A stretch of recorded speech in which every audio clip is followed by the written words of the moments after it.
Hello everyone, and welcome to The Darkest Hour. I'm your host, Amanda Jane. Imagine yourself walking through the woods, or a large open field. In the middle of nowhere, you're all alone. It's beautiful, it's blissful. But then, suddenly, and without warning, you're feeling very vulnerable, uneasy. There's no reason to feel that way. Or is there? Are you being watched? Or imagine you're minding your own business at the store and a friend calls you to ask what you're doing back in town. Only you weren't back in town. So, what was your friend talking about? A case of mistaken identity? Or is your doppelganger walking around your town right now? Spooky, right? Tonight, we'll submerge ourselves in the experiences of others, as each of their stories takes us on a journey through the terrifying and the unknown. So, let's get started, shall we?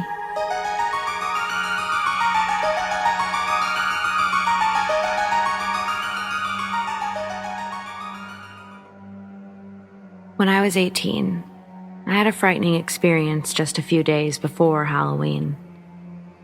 My big brother Adam, who's 15 years older than I am, had moved out a few years before and was living on his own. He had a few days off from his job as a security guard, and because it was Halloween that weekend, he invited me over for the night. We were very close growing up, despite the age gap, and I had always looked up to him. So I was super excited for the chance to spend some time with him. Just so you know the layout of where I was, Adam's place was part of an apartment complex. It's in the cheaper part of town, but he needed to afford the rent, so that didn't matter to me. Adam's unit is on the ground floor, with the front door and lobby of the building separating his place and the one above it from the two on the other side. In the back is a sort of communal garden area where the people in the building can hang out. The unit itself isn't very big. The door of the unit opens into the main hall of the apartment and a small kitchen living room area, and a small inside hall that leads to the bathroom and Adam's room. Anyway, Adam and I had rented some horror movies to watch, but the whole time I kept getting this weird feeling like someone was watching us. The room is set up so that the living room is facing a wall where the TV is, and to the left is the kitchen and the door that leads to the backyard. The first movie finished. When Adam was picking out the next one, I looked across to try to see out the kitchen window over the sink. It was dark out, so no good there. But I could have sworn that I felt that someone is watching us feeling earlier. I jumped a little when Adam touched my shoulder to get my attention, and he laughed, ruffling my hair. "Too scary for you, kid?" he asked, using his nickname for me due to the age gap. I quickly shook my head, and we kept watching the next movie. The feeling went away after that, and we enjoyed the remainder of the evening. Around midnight, we turned in. Adam went to his room, and I stayed on the couch to sleep. I remember waking up to use the bathroom later on. I was half asleep, so I don't remember the exact time. And while I was going past the door to the yard, I got that feeling again. I looked out the kitchen window, but couldn't make anything out. On the way back from the washroom, though, just as I was nearing the couch, the wall lit up slightly. It took me a moment to realize it was the glow of the sensor light outside.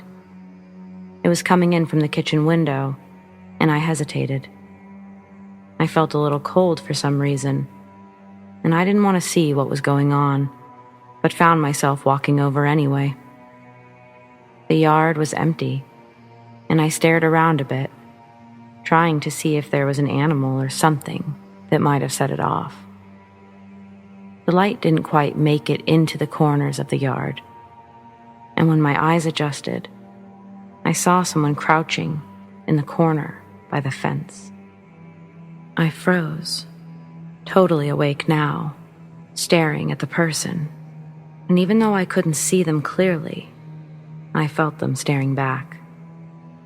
The light went out, startling me, and I took a step back from the window, about to go wake Adam, but I only got one step back when the light came back on. This time, I could see them clearly, and I was absolutely terrified by what I saw. They were dressed in old, tattered jeans and a dark gray hoodie that was zipped up. But the creepiest thing was the mask that they had on.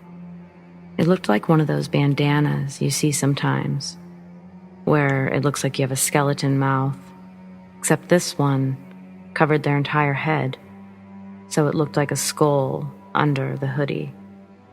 The eyes must have had black over them, because I couldn't see them, but I could see his head tilt down and look at their hands, which had black gloves on. And in the right hand was a knife, a bloody knife. The person pointed the knife at me as if he was silently saying, "You're next." And he started walking toward the back door. I ran to Adam's room and I shook him all over as hard as I could until he woke up.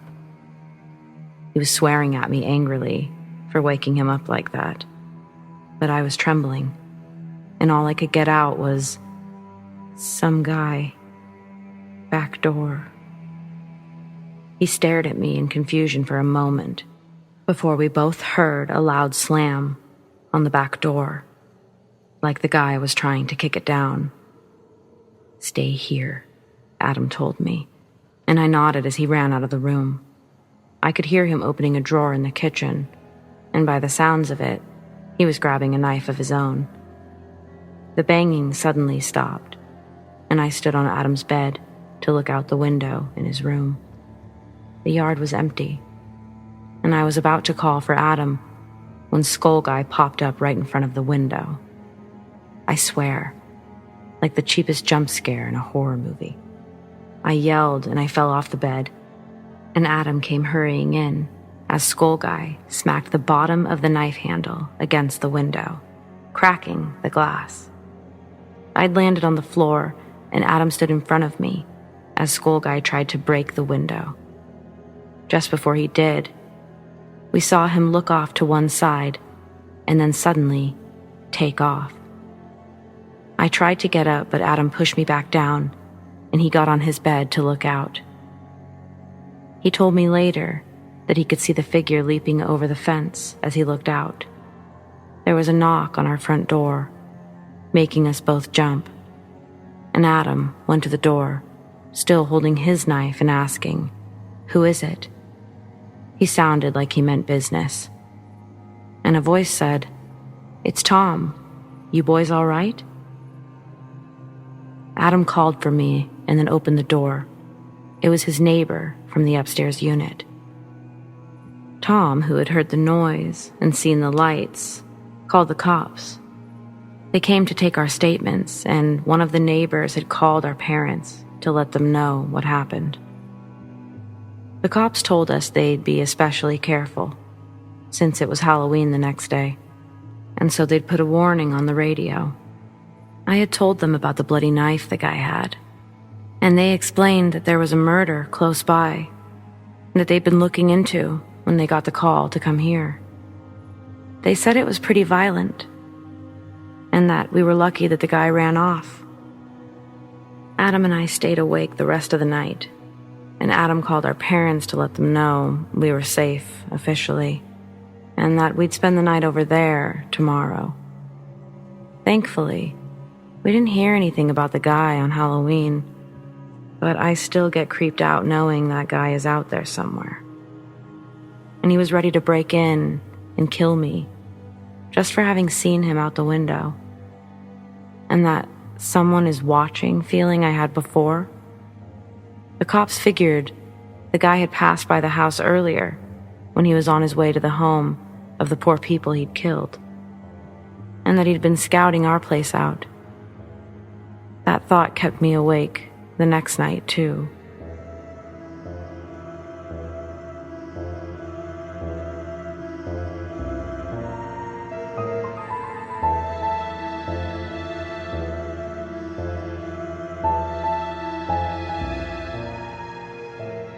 Something happened in my apartment last year, 2020.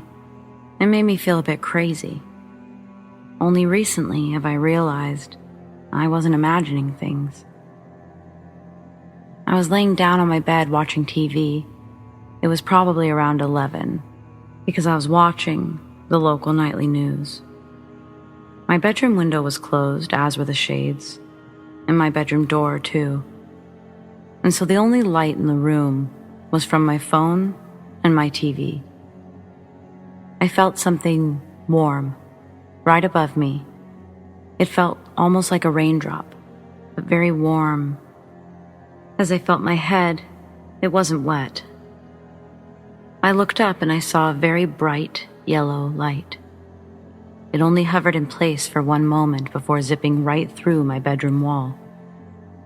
The whole event instantly felt off, and so I ran out of my room to see if the light was still there. And it was, hovering just above the kitchen sink. But just like it had last time, it moved so quickly as soon as I looked at it. This time, it went straight through my balcony door to the outside, leaving a faint trail of light behind it. I ran out to my balcony, but I couldn't see it any longer. There were lots of normal streetlights, but not that light. So that happened about 6 months ago. But just recently, my cousin came to stay with me for a few days while her condo was being painted. On the first night, I gave her my bed while I took the couch. It was around midnight that I was laying there, eyes closed, and I felt the same warmth above me, like a hot raindrop. My eyes shot open, and there was that same yellow light hovering right between my eyes. Then it shot off, going directly through my bedroom wall. I wasn't even off the couch yet when I heard my cousin let out a quick scream. I met her at the bedroom door, and before she could explain anything, I asked if she saw the yellow light. She responded by asking me what the hell that thing was. I explained that I had no idea, but that it wasn't the first time that it had shown up here. The thing moves really fast, and seemingly through walls or other solid objects. So, does anyone got a clue as to what this yellow light is all about?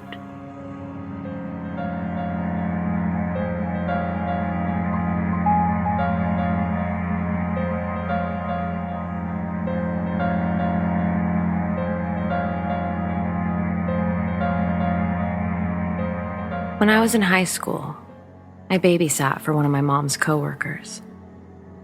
It was basically the first time I'd actually babysat, and aside from having to watch my cousins here and there, it was the last time I really babysat too. The woman's daughter was about 4 years old, so she wasn't in school yet, but I thought that she was very well spoken for a little girl her age. We spent a lot of time outside since they had this amazing park right next to their house. After we'd about exhausted ourselves there, we headed home for a snack. In addition to being very well spoken, she was also well behaved. She was the one to remind me at snack time, as she probably shouldn't have juice, too much sugar. Wow, more self-control than I had, and she's only 4. After eating some snacks, I started to grab the coloring books and crayons. As I did this, the child asks me, "Do you ever see a girl swinging? Do you ever see a girl?" It just sounded like a normal kid question. One that's not rooted in much sense due to their lack of really being able to put thoughts together, due to their limited vocabulary. She was just a normal 4-year-old after all. So I answered her question. "Yeah, I've seen a girl swinging before. I just saw you swinging at the park. And I see you swinging right now." As I said that, I grabbed a hold of her little arms and did the swing around thing that all kids love, lifting her feet off the ground and going in circles just a few times. After, and through laughter and catching her breath, she said, "No, not like that, like this." And she made a motion around her neck, like she was choking. I wasn't sure what to say, so I just said, "Nope, I've never seen that. Let's color." Again, with vocabulary, kids don't always have the pieces to put things together properly. So I wasn't thinking initially that she was meaning to say a girl swinging from her neck. We sat and colored while we listened to some random Sesame Street soundtrack on the TV. I decided to get up and clean up the snack mess, while this little girl seemed very focused on her drawing. Afterwards, I made my way back to the table. I glanced over at her drawing innocently, but I was quickly horrified. What's that you're drawing there?" I had to have sounded uneasy to anyone but this 4-year-old. She smiled and then showed me her picture. She said, "It's not done yet, because I don't think I know how to draw stairs." I tried not to look as horrified as I felt. "Oh," was all that I could get out for a moment. "Is that the girl, the swinging girl you were talking about?" She nodded excitedly, over and over. "Yes, she swings right up there." She pointed to the staircase behind me. I didn't turn around, not because I was afraid I would see this swinging girl. I was actually sure that I wouldn't. But because I didn't think seeing it or not seeing it myself would make it any less real. The little girl went on to tell me that this girl swings there sometimes, but always from her neck.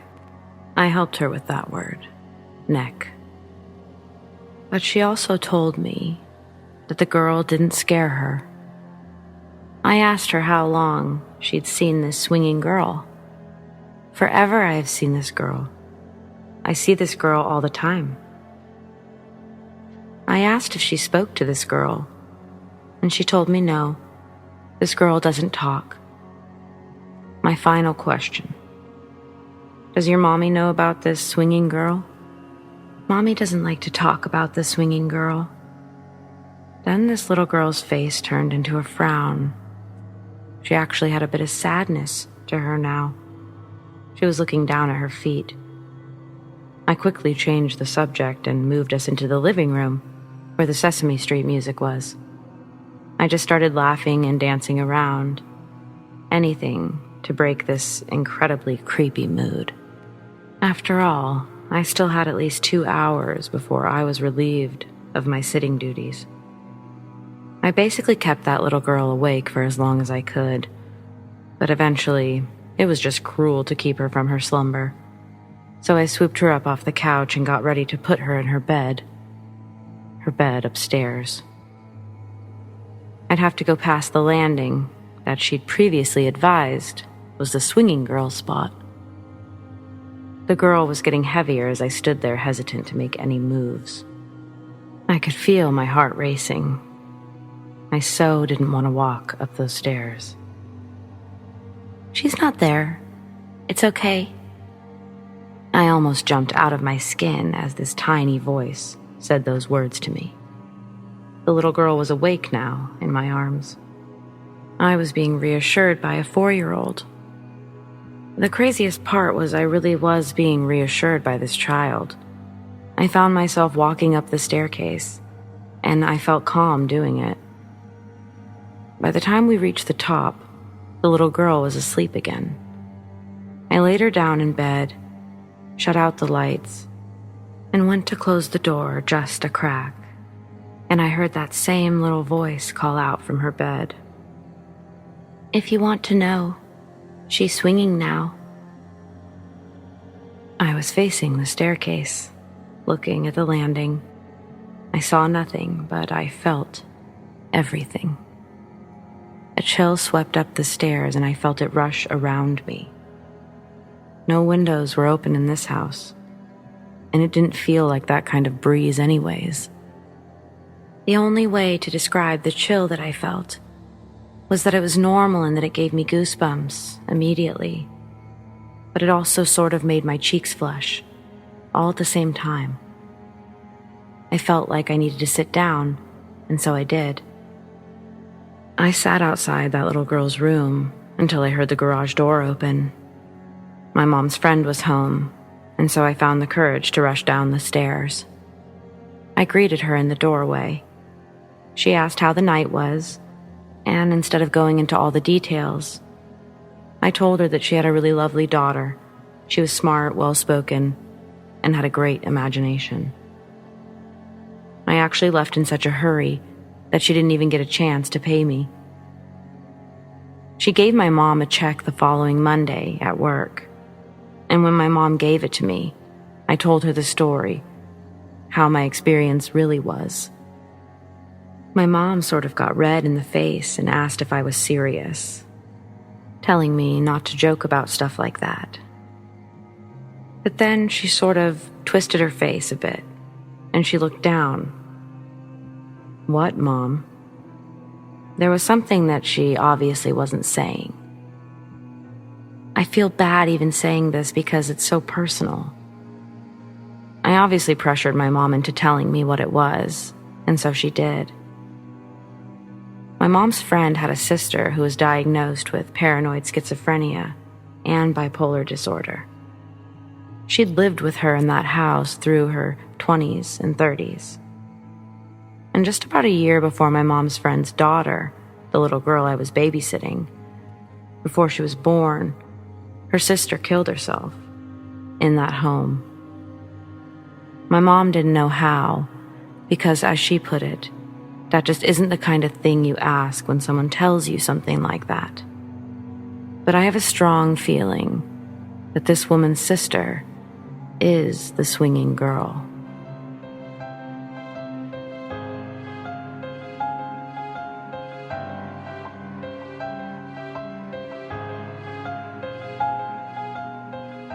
I still have no explanation for this experience.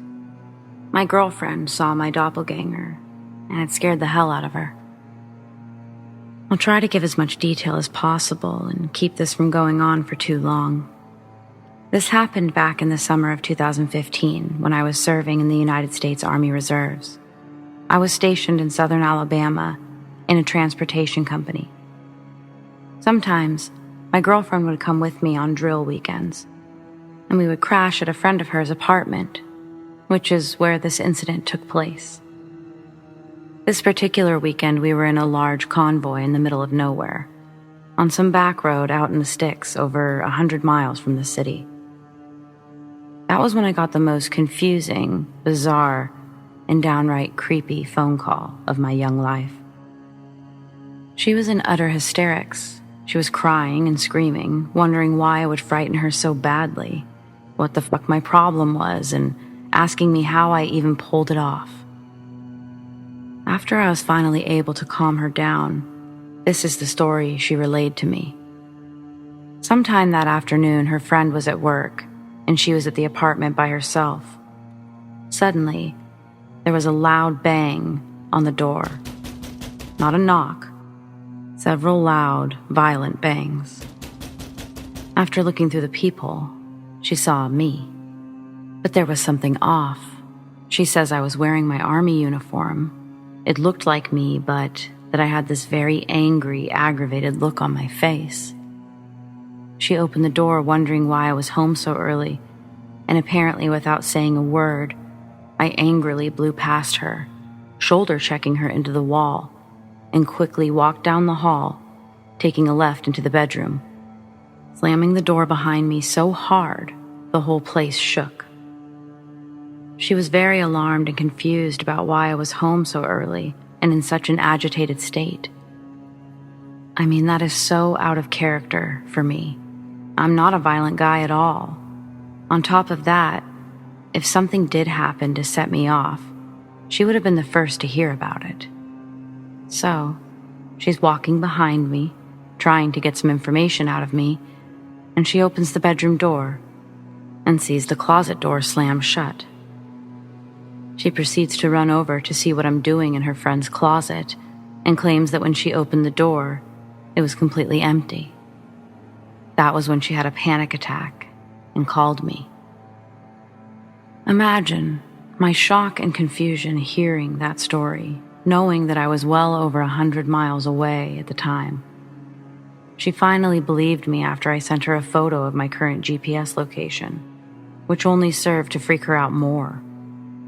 I thought that there must be some kind of rational explanation for what she saw. I'll be honest and say she smoked a little weed here and there, but at the time I know she was sober. She didn't mess around with hard drugs or drink, and she didn't have any mental illness of any kind. Over the years since that happened, I came to learn about doppelgangers. I don't really know what they mean, what they represent, or why they come around. All I know is that they are creepy as shit, and a girl I dated for several years came face to face with mine, and it put the fear of God into the poor girl. Take from this story what you will, and honestly, I don't care if anyone believes it or not. I just have to get it off my chest.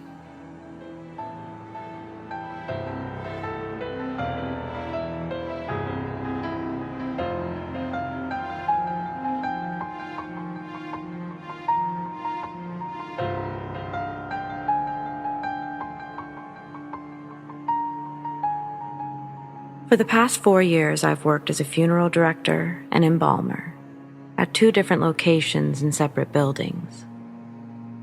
Names omitted for privacy reasons and to keep intact my anonymity.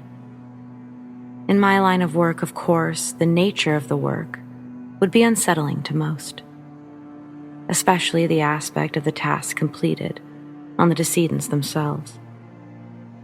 As an embalmer, I've performed some gruesome actions, all for the betterment of someone's loved one's appearance and their expectation for the viewing during their visitation period. I'm telling you all of this to set the stage that I'm not scared easily from the unsettling, and I have a rock-solid stomach that could handle any smell or sight that we come across, that any embalmer will see at some point. Since there's 2 locations I frequent, I'll be labeling them 1 and 2, or first and second, for simplicity's sake. The first location. Coming back from a death call at a hospital at 2 a.m. into a 130-year-old funeral home with a decedent in the back of the van seems creepy enough to most, but it's the reality that a lot of people don't realize is fairly common. My first major encounter happened sometime after I arrived at the funeral home and started my normal embalming procedures. During the procedures, of course, I'm not paying extreme attention to my surroundings of the room, but I had noticed just a nuance of a chill. It wasn't normal, as I'd embalmed many times before, and I'd never noticed anything like that. I just shrugged it off and continued on. After I had completed, I walked into the casket showroom, which is directly next to the embalming room, and I flipped on the lights. In the corner, next to the end of 2 caskets, was a black mist that seemed to dissipate into the corner of the room. Plain as day in a fully lit room. I was absolutely rocked by the realization that me and the decedent were not alone in the funeral home. Someone had been watching me the entire time. The second occurrence was when I was leaving one night around 11 p.m. after a long day of death calls and funerals. Every evening when we leave, we go from room to room to make sure that every light is turned off, to save on the electric. I had sat down in my car and looked up into one of the rooms on the second level. I noticed a lamp was on. I decided not to go back in and that I would get it in the morning. No big deal, right? Yeah, I wish. The specific room was the location of the manager's office, and it looked as if the light was emanating from the middle of the room. Just some context, the lamp in question was originally owned by the location manager's wife, who had passed away and also went through the same funeral home he worked at. He'd brought the lamp from home to use in his office because it was no longer needed in his house. The next day, I went up there to check on the room and turn off the lamp. Only problem was that the lamp emanating the light the night before was sitting in the middle of his desk, not even plugged in. I was the first employee there that morning, and no one had been there during the night for any reason at all. Also, when seeing the lamp on the night before, I knew the funeral home was empty because I was the last one to leave. Now, these two occurrences aren't alone, but they are the most notable because I can't explain them away. There are several hundreds of times I've felt watched, or something seems to move in the corner of my eye, and there have also been many times where I hear someone whisper, "Hello? Hey," in my ear. There are so many that it's hard to keep the when or how they happened straight. But I guess that's just the baggage of the job. The second location. Context. At this building, I actually lived on the top floor of the funeral home for a period of 6 to 8 months. Because free room and board in a fully furnished apartment, and the ease of being able to just wake up and clock in the morning without having to drive anywhere, it's a luxury most people don't get to think about.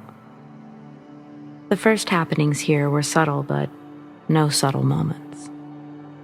A few weeks into my initial move into the apartment above the funeral home, I was sleeping in my room upstairs and was awoken by the sounds of the stairs creaking, as if someone was walking up them. It was 1 a.m., and I knew no one was there but me. Usually, when a death call happens, I know about them because I'm called by my answering service to go get them. At this point, I'm frozen in place. Like, who in the hell would be there at this time of night without me knowing about it? All of the doors are locked to enter the funeral home, and so is my bedroom door. The freezing continues until whatever is outside my door comes to it and knocks twice. I say nothing. After several moments of complete silence, the creaking starts again, but back down the stairwell. I sat totally silent the rest of the night, and I couldn't sleep at all. Nothing else happened, but I was absolutely rattled by the experience. Whatever that was knew I was up there, and I didn't like the thought of that at all. I had no other choice but to continue to live there because of my financial position at the time. I couldn't really afford anything else. My second experience there was in the evening as well. I was eating a TV dinner in my kitchen of the apartment. I looked up from my food and I watched a doorknob turn, and the door opened as if someone just walked through and shut it back. I just sat mouth agape and was totally flabbergasted. I was also there alone that night as well. There were no breezes or change in air pressure due to the other doors' closures. Nothing could force the door to open and shut like it did that night. Finally, and the most recent, yesterday I was sitting on the couch downstairs on a break during the middle of the day. I was alone again. Context. If there's nothing going on as far as funerals or arrangement conferences on the weekends, we keep the doors locked and the lights off. I rose from the couch and was walking into the main hall of the funeral home. I noticed a man standing in the doors to the funeral chapel. I said aloud to him, "Hey, you." He didn't turn or say anything. He just walked away from me and turned the corner. I followed him into the chapel to try to get his attention. I rounded that same corner and found absolutely nothing. By this time, I was freaking out. The man was wearing a navy blue pinstripe suit with a white collared button-up, gray slicked back hair, and was about the same height as me. He was an older fellow and was a little hunched over in the back. I immediately called the manager of the funeral home, same as the other location, and I told him about what had happened and described the man. He told me that I'd probably seen his old manager. He had also lived in the apartment that I did currently several years ago. And suddenly, everything made sense in that moment.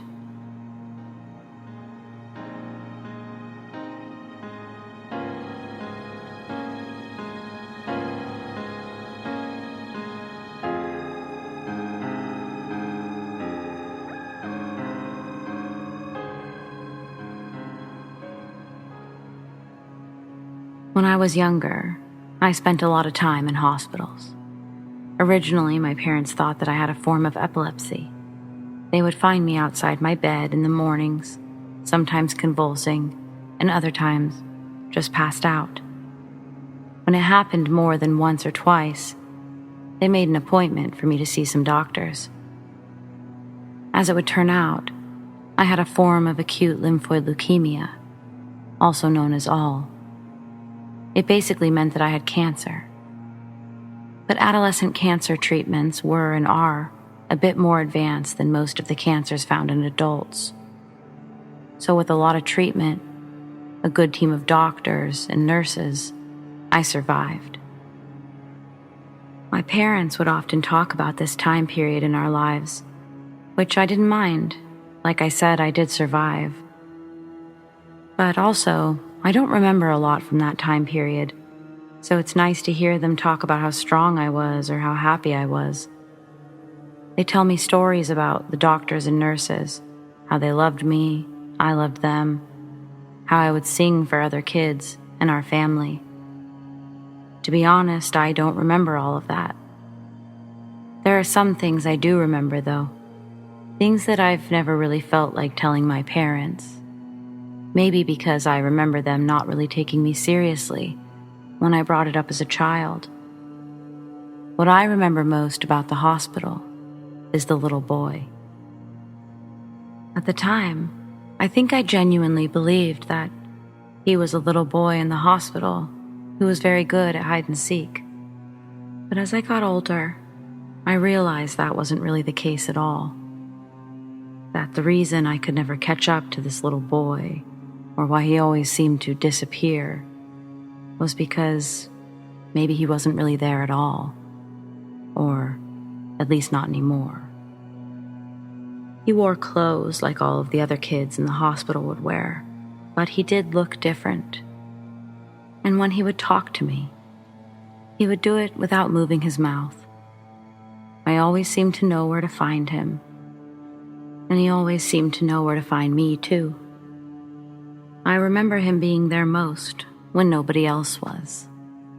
There were times when my parents couldn't both be there, or they couldn't be there at all, just for small periods of time, and those were the times that I would usually see the little boy. Or at nighttime, I would wake up and I would see the little boy in my room. He didn't scare me, but it was too late to play. I would always have to tell him that. I remember asking one of the nurses about the little boy, asking her who he was and where his parents were. The nurse, like my parents, didn't seem to know what I was talking about. So yeah, like I said, I don't really remember a lot about the hospital or that time period in our lives, but I certainly remember the little boy.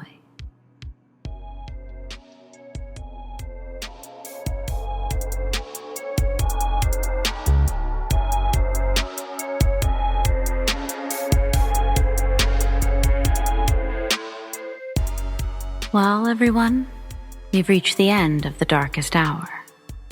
But I wanted to give a big thank you to everyone who shared their stories tonight, and to everyone for listening. Be sure to join me every Friday night right here on the Darkest Hour YouTube channel.